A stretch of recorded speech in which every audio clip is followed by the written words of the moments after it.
आप देख रहे हैं इंडिया टाउन न्यूज, भारत की बात।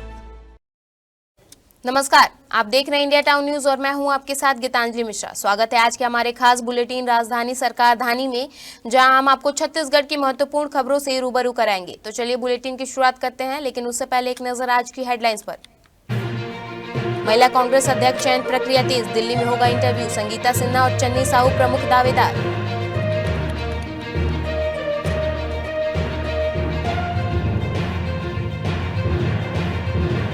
प्रदेश में जारी रहेगा सर्दियों का सितम, कोहरा छाने के साथ तापमान में आएगी गिरावट, 3 दिनों तक चलेगी शीतलहर।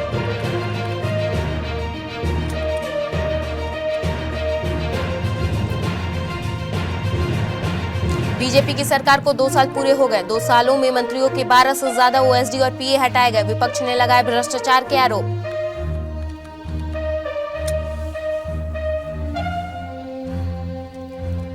मुख्यमंत्री साय दिल्ली दौरे से लौटे, बस्तर पंडू में शामिल होने छत्तीसगढ़ आएंगी राष्ट्रपति, सीएम साय ने दी जानकारी।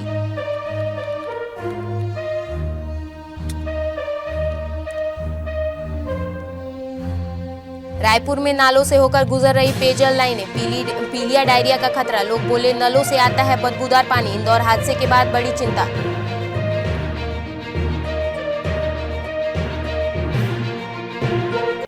चलिए खबरों की शुरुआत करते हैं राजधानी से। लंबे वक्त के बाद निष्क्रिय पड़े छत्तीसगढ़ प्रदेश कांग्रेस कमेटी के अनुषंगिक संगठन महिला कांग्रेस को फिर से सक्रिय करने की कवायद अलकमान ने शुरू कर दी है। एआईसी जल्द ही छत्तीसगढ़ महिला कांग्रेस के लिए नए प्रदेश अध्यक्ष के नाम का ऐलान कर सकती है। जानकारी के मुताबिक नए प्रदेश अध्यक्ष के चयन के लिए नई दिल्ली में साक्षात्कार आयोजित किया जाएगा। इस इंटरव्यू में खुद भारतीय राष्ट्रीय महिला कांग्रेस की प्रमुख अलका लांबा मौजूद रहेंगी। साक्षात्कार के लिए दिल्ली अलकमान ने कांग्रेस विधायक संगीता सिन्हा और पूर्व विधायक चन्नी साहू सहित कुल 5 नेताओं को दिल्ली बुलाया है। बता दें कि संगीता सिन्हा को भूपेश खेमे जबकि चन्नी साहू को टीएस सिंहदेव खेमे का समर्थन हासिल होने की बात कही जा रही है। हालांकि दोनों में से किसी एक खेमे से नए प्रदेश अध्यक्ष का चयन लगभग तय होना माना जा रहा है। चयन की जिम्मेदारी राष्ट्रीय अध्यक्ष अलका लांबा सहित राष्ट्रीय नेताओं के पैनल को सौंपी गई है।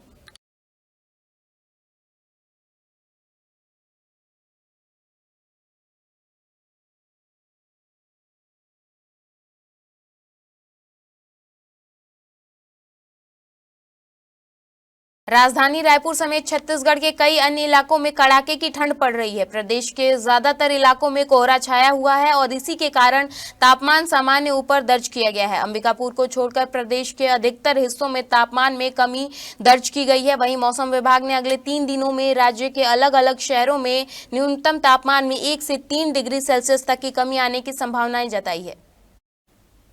प्रदेश की राजधानी रायपुर के कई इलाकों में घना कोहरा देखने को मिला। राज्य के सबसे ठंडे इलाके में अंबिकापुर को पीछे छोड़कर पेंड्रा आगे निकल गया है। पेंड्रा और अमरकंटक का न्यूनतम तापमान 4 डिग्री सेल्सियस दर्ज किया गया है।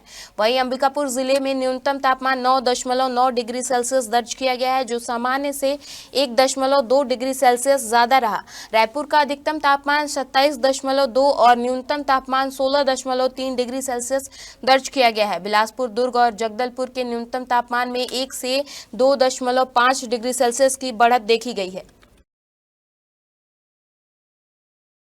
छत्तीसगढ़ में बीते 2 सालों में मंत्रियों के 12 से ज्यादा ओएसडी और पीए हटाए गए, जिस पर विपक्ष सवाल खड़े कर रहा है। विपक्ष का आरोप है कि मंत्रियों के ओएसडी को हटाए जाने के पीछे की वजह भ्रष्टाचार है, जबकि सत्ता पक्ष इसे प्रशासनिक व्यवस्था में सुधार का नाम दे रहा है।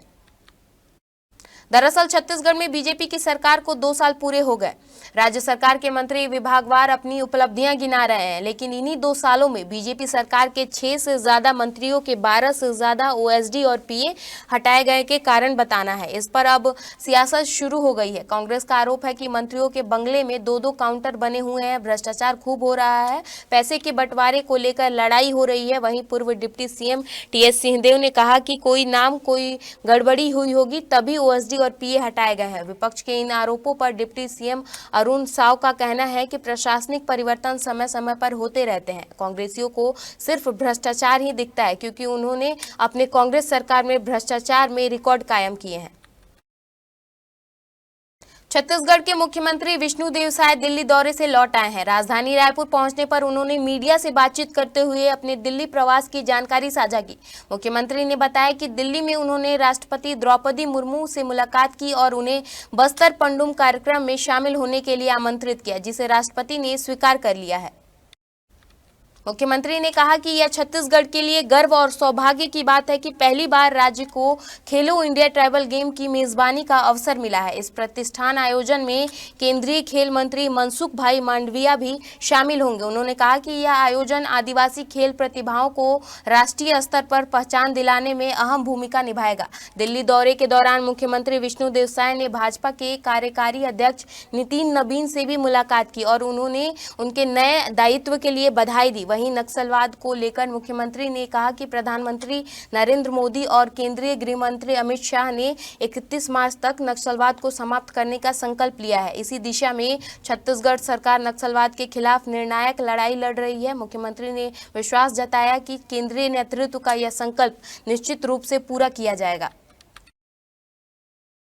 मध्य प्रदेश के इंदौर में दूषित पानी से हुए मौतों के बाद रायपुर के लोगों में भी चिंता गहराने लगी है। जांच में सामने आया है कि रायपुर की कई पानी की पाइपलाइनें सीधे नालों के बीच से गुजर रही है। कई जगह लाइनें टूटी हुई हैं और ऐसे में नालों का गंदा पानी सप्लाई लाइन में मिलने का खतरा बना हुआ है।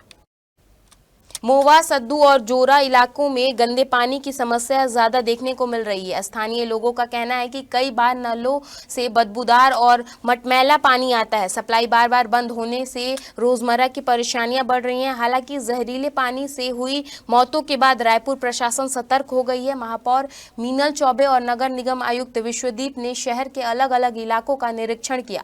इधर पूर्व डिप्टी सीएम टीएस सिंहदेव ने कहा कि इंदौर में दूषित पानी से 16 लोगों की मौत बेहद गंभीर मामला है। उन्होंने मांग की कि छत्तीसगढ़ में ऐसी स्थिति ना बने, इसके लिए सरकार सभी नगर निकायों और पंचायतों में पेयजल की जांच कराए और यह सुनिश्चित करे कि लोगों को साफ और सुरक्षित पानी मिले।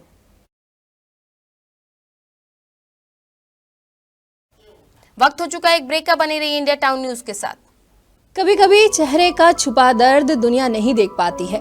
दाग, मुहासे, झाइयां सब आपके आत्मविश्वास को कम कर देता है, पर अब नहीं, क्योंकि Rukhsana glow and fair face pack जो दे आपकी स्किन को वो प्यार जो सिर्फ प्रकृति दे सकती है। हर लेयर को साफ करे, हर दाग को करे हल्का और आपकी मुस्कान फिर से लौटाए। Because you deserve to glow naturally. Rukhsana herbal beauty product Amazon, Meesho और फ्लिपकार्ट में भी उपलब्ध। अमीन मोटर्स उड़ान ई रिक्शा छत्तीसगढ़ का नंबर 1 ई रिक्शा शोरूम, जहां आपको सभी प्रकार के ई रिक्शा के वैरायटीज उपलब्ध मिलेंगे।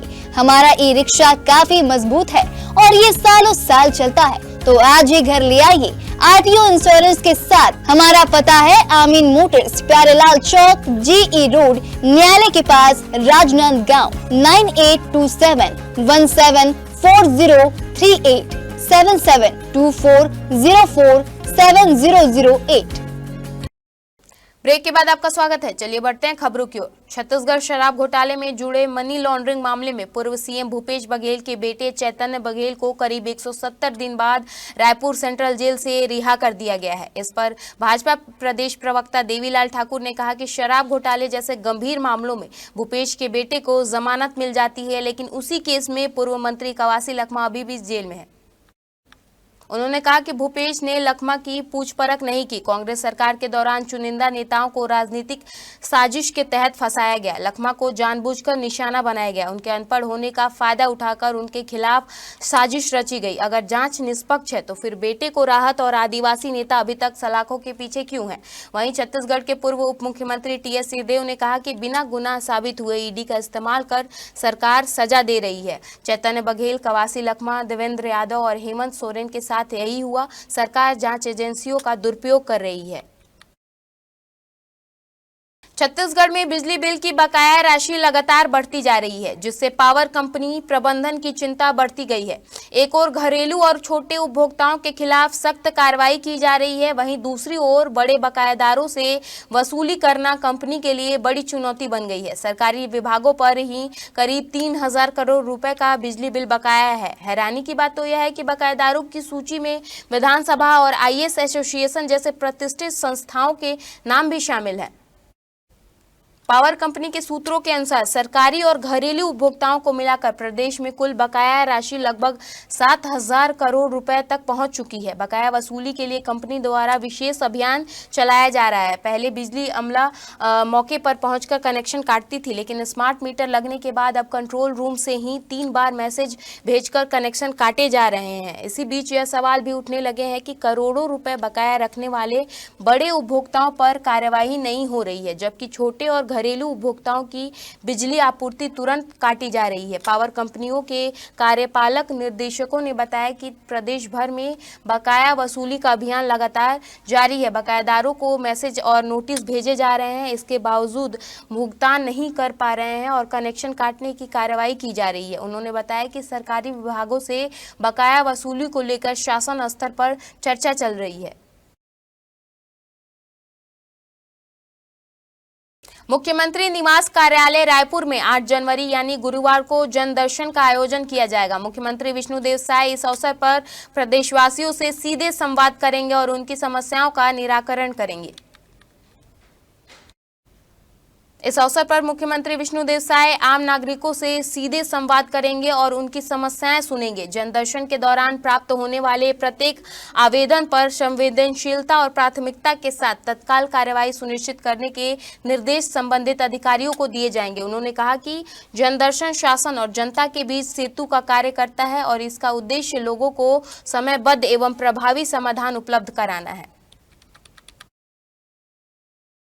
छत्तीसगढ़ के बहुचर्चित शराब घोटाले मामले में ईडी ने तत्कालीन आबकारी आयुक्त आईएएस निरंजन दास समेत 30 आबकारी अधिकारियों की करीब 38 करोड़ 21 लाख रुपए की संपत्ति को अस्थायी रूप से कुर्क किया है। यह कार्रवाई धन शोधन निवारण अधिनियम 2002 के तहत की गई है। जांच एजेंसी के मुताबिक शराब घोटाले के चलते छत्तीसगढ़ के आबकारी खजाने को करीब 2800 करोड़ रुपए का भारी नुकसान हुआ है। एजेंसी का दावा है कि यह आंकड़ा जांच में सामने आए नए तथ्यों और मनी ट्रेल के आधार पर तय किया गया है। आगे जांच बढ़ने के साथ ही इसमें और बढ़ोतरी की भी संभावना है। ईडी की जांच में सामने आया है कि घोटाले के जरिए सरकारी सिस्टम को दरकिनार कर अवैध वसूली कर और काले धन को संपत्ति और निवेश में खपाया गया। कुर्क की गई संपत्तियों में बड़ी संख्या में चल और अचल संपत्तियां शामिल है। अब तक एजेंसी कुल 275 चल अचल संपत्तियों को जब्त कर चुकी है। छत्तीसगढ़ में मनरेगा कानून में किए गए संशोधन में विरोध कांग्रेस आज से पूरे प्रदेश में आंदोलन शुरू करेगी। कांग्रेस नेता और कार्यकर्ता गांव-गांव पहुंचकर ग्राम पंचायतों में लोगों को मनरेगा में हुए बदलाव और उससे पड़ने वाले असर की जानकारी देंगे। यह फैसला दिल्ली में हुए कांग्रेस वर्किंग कमेटी की बैठक में लिया गया। बैठक में तय किया गया कि देश भर में मनरेगा को लेकर विरोध दर्ज कराया जाएगा। इसी कड़ी में छत्तीसगढ़ कांग्रेस ने भी प्रदेशव्यापी जन जागरण अभियान शुरू किया। प्रदेश कांग्रेस का कहना है कि केंद्र सरकार ने मनरेगा के मूल स्वरूप में छेड़छाड़ की है। पार्टी का आरोप है कि नए कानून से मजदूरों को मिलने वाली काम की कानूनी गारंटी कमजोर हो रही है, जिसका सीधा असर उनकी रोजी रोटी पर पड़ेगा। कांग्रेस ग्राम सभा के जरिए मजदूरों को यह समझाएगी कि बदलाव से उनके अधिकार कैसे प्रभावित होंगे। कांग्रेसों का आरोप है कि केंद्र सरकार 26 दिसंबर से पहले गांव-गांव में ग्राम सभाएं कराकर नए कानून को गरीबों के हित में बताने की कोशिश कर रही है, जबकि हकीकत इसके उलट है। पार्टी का कहना है कि नए प्रावधानों के जरिए मनरेगा की सबसे बड़ी ताकत काम की गारंटी को कमजोर किया जा रहा है।